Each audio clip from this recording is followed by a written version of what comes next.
Chers amis auditeurs, mes frères et sœurs en Jésus-Christ, que la grâce et la paix de Dieu vous soient multipliées. Deuxième question, nous voulons tenter de répondre après-midi.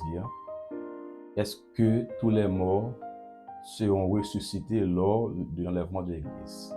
Est-ce que tous les morts seront ressuscités lors de l'enlèvement de l'Église? Est-ce que tout mort y a ressuscité l'enlèvement de l'Église? Juste avant de répondre à cette interrogation, frères et sœurs, j'aimerais vous rappeler que la Bible nous parle de deux types de résurrection. Deux types de résurrection. Nous voulons prendre plusieurs textes qui montrent nous ça. L'un des textes qui nous parle de deux types de résurrection, c'est Daniel chapitre 12, verset 2. Daniel chapitre 12, verset 2. La Bible dit, « Plusieurs de ceux qui dorment dans la poussière de la terre se réveilleront, les uns pour la vie éternelle et les autres pour l'opprobre, pour la honte éternelle. » Plusieurs de ceux qui dorment dans la poussière de la terre se réveilleront, les uns pour la vie éternelle et les autres pour l'opprobre, pour la honte éternelle. Ce texte a mis l'accent sur deux types de résurrection. Une résurrection pour une résurrection qui concerne ceux qui sont sauvés, c'est-à-dire les chrétiens, ceux qui sont en Christ. Mounzayo, il y a Mosayo, il y a ressuscité pour la vie éternelle. Et une deuxième résurrection, c'est la résurrection de ceux qui sont morts sans Christ. La résurrection de ceux qui sont morts sans Christ. Mosayo, texte là dit donc que ils ont pu lever pour l'opprobre, pour la honte éternelle. C'est deux types de résurrection. Deux types de résurrection qui conduit vers deux destinées différentes. Deux types de résurrection qui conduit vers deux types de destinées différentes. Les morts en Christ, ils n'ont pas ressuscité ensemble avec morts sans Christ. Deuxième texte qui parlait de deux types de résurrection, frères et sœurs, c'est Jean chapitre 5, versets 28 et 29. La Bible dit, ça c'est Jésus même qui parlait, il dit que ne vous étonnez pas de cela, car l'heure vient où tous ceux qui sont dans les sépulcres entendront sa voix et en sortiront. Verset 29. Ceux qui auront fait le bien ressusciteront pour la vie, la première résurrection, mais ceux qui auront fait le mal ressusciteront pour le jugement.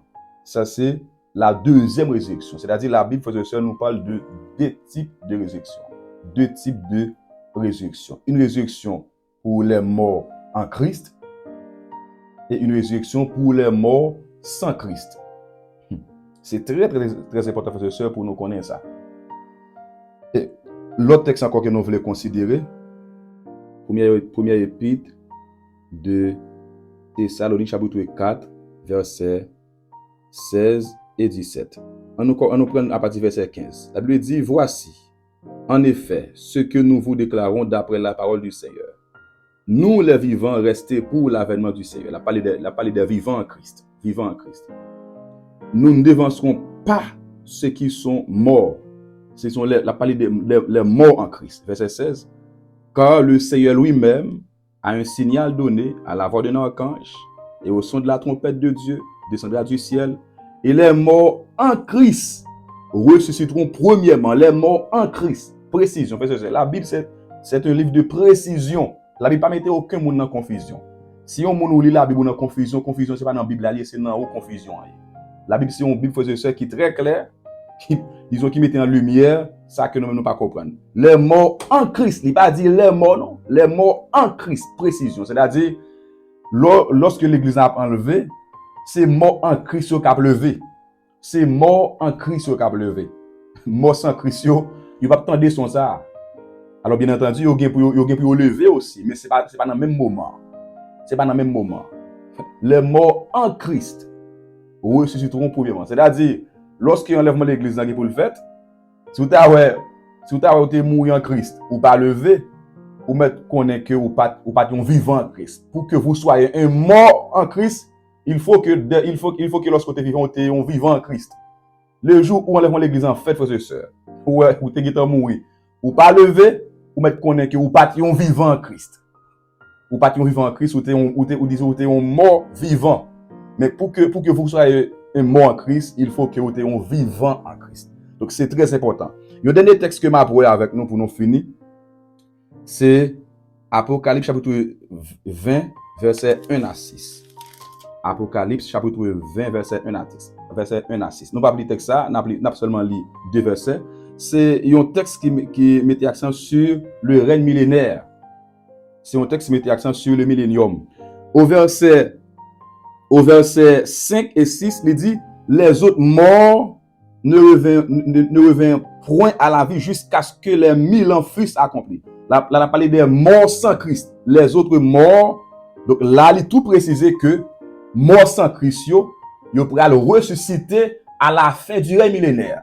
C'est après le règne millénaire que les morts en Christ, les morts sans Christ, pardonnez-moi, ils ont pu ressusciter. C'est pas dans le même moment. Donc, ils pourraient ressusciter à la fin, lorsque le règne millénaire allait finir. Il dit, les autres morts ne revinrent point à la vie jusqu'à ce que les 1000 ans, le règne millénaire, fussent accomplis. C'est la première résurrection. Si on première, on deuxième. Verset 6. Heureux et saints ceux qui ont part à la première résurrection. Pourquoi ça dit heureux? C'est parce que mort en Christ, c'est une bénédiction pour eux.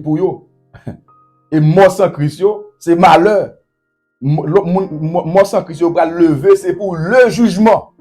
Pour le jugement. Si vous lisez le verset 11 à 15, ou après, là, ce texte parle du jugement du grand trône blanc, le jugement dernier. C'est là, mort sans Christ, il va lever pour présenter devant le grand trône blanc pour le jugement. Donc, frères et sœurs, nous pas même, nous capables frères et sœurs, nous pas même. Nous capables de même signature, nous capables de même niveau, mais nous pas même. Si nous deux y a pas en Christ, si nous deux y a pas en Christ, nous pas même destinés. Nous pas même destinés. Moun qui dit que eh bien tout chemin mène à Rome yo. Si tout chemin mène à Rome, au point de vue évangélique, il y a un seul chemin. Jésus est le seul chemin, la vérité et la vie. Pas d'autres alternatives, pas d'autres issues. Si vous pas en Christ, frères et sœurs, eh bien, si vous pas en Christ, eh bien, le jour où vous mourrez, c'est ça qui va le faire que vous serez mort sans Christ. Donc, l'enlèvement de l'église, frères et sœurs, pour finir, c'est que c'est mort en Christ qui vient pour ressusciter. Et chrétiens en Christ, la Bible a dit que nous avons pour nous transformer en un clin d'œil, et nous allons enlever pour nous aller ensemble avec mort en Christ, pour nous aller à la rencontre de Jésus-Christ dans les airs. Les morts en Christ, il a prêté dans la poussière de la terre, il a prêté au sein de la terre. Donc, à la fin du règne millénaire, mort ça va le ressusciter pour le présenter devant le grand trône blanc, pour le juger, côté que Jésus-Christ va prononcer verdict là. Et puis après, le texte dit, quiconque ne fut pas trouvé écrit dans le livre de vie fut jeté dans les temps de feu. Et puis, non, pas dans le livre, ça, parce que ils ont mort en Christ. Et bien, après le jugement du grand trône blanc, eh bien, Christ va prononcer verdict contre le monde. Côté qu'il va aller en enfer, il va le tourmenter jour et nuit au siècle des siècles. Donc, ce que nous devons retenir, frères et sœurs, c'est que lorsqu'il enlèvement l'église là, c'est pas toute mort qui a ressuscité. Il y a la résurrection d'entre les morts et la résurrection des morts. L'enlèvement de l'église là, c'est une résurrection, ce sera une résurrection d'entre les morts. Et à la fin du millénaire, ce sera la résurrection des morts. Précision, frères et sœurs. La résurrection d'entre les morts et la résurrection des morts. Donc, m'encourage nos frères et sœurs pour que nous demeurions en Christ. Parce que si vous pas en Christ, ou pas qu'à bon vivant en Christ. Et si vous pas ton vivant en Christ, ou pas qu'à bon mort en Christ. Que Dieu vous bénisse, que Dieu vous garde, que Dieu vous fortifie. Soyez bénis.